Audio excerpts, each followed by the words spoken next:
A growing dispute between the White House and several Republican senators is creating new uncertainty around the future of acting Attorney General Todd Blanche and a controversial proposal known as the anti-weaponization fund.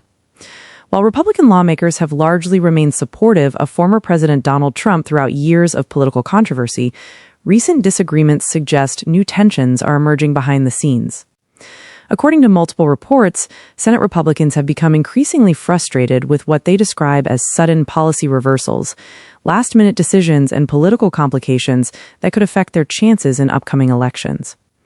One recent flashpoint involved the administration's proposed $1.776 billion anti-weaponization fund, a program that has generated significant opposition among some Republicans. The proposal has become especially controversial because critics argue taxpayer money could potentially be used to compensate individuals connected to January 6th-related cases. Among the most outspoken opponents is Republican Senator Tom Tillis of North Carolina. Tillis has repeatedly criticized the proposal and publicly stated that he wants clear guarantees the fund will never move forward in any form. During recent comments, Tillis described the idea in strong terms, arguing that taxpayers should not be forced to support programs they fundamentally oppose. His position has become particularly important because his vote could play a significant role in future confirmation proceedings involving Todd Blanche. The controversy intensified after a federal judge ordered the Department of Justice to formally declare that the anti-weaponization fund would not be created or operated under any name. However, according to court filings, the Justice Department declined to provide the written declaration requested by the court.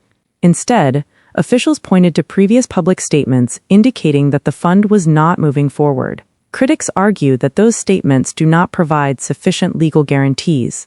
The decision has fueled speculation that administration officials may still be exploring alternative ways to implement some version of the proposal. Those concerns have been amplified by reports suggesting discussions about compensation programs have continued behind closed doors despite public assurances. As a result, questions surrounding the fund are expected to become a major issue during future Senate proceedings involving Blanche. Political analysts note that the dispute may have less to do with ideology and more to do with political survival. Many Republican senators are facing increasingly difficult political environments as voters continue expressing concerns about inflation, housing costs, healthcare expenses, and broader economic challenges. In that context, some lawmakers may be reluctant to support programs that could become politically unpopular with voters. Meanwhile, the controversy arrives as additional scrutiny continues surrounding the administration's handling of investigations related to the Jeffrey Epstein case. Some lawmakers and victims' advocates have called for greater transparency and the release of additional documents. They have also urged Justice Department officials to commit to further investigations where evidence warrants action.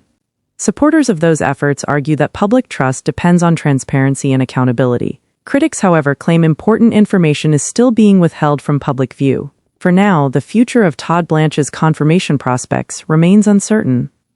What is clear is that the dispute over the anti-weaponization fund has exposed growing divisions within Republican ranks at a time when party leaders are attempting to maintain unity ahead of major elections. Whether those divisions deepen or eventually fade may determine not only Blanche's future, but also the broader relationship between the White House and Senate Republicans in the months ahead. You're listening to our National Affairs Bulletin. Stay tuned for more political, economic, and international news updates throughout the day.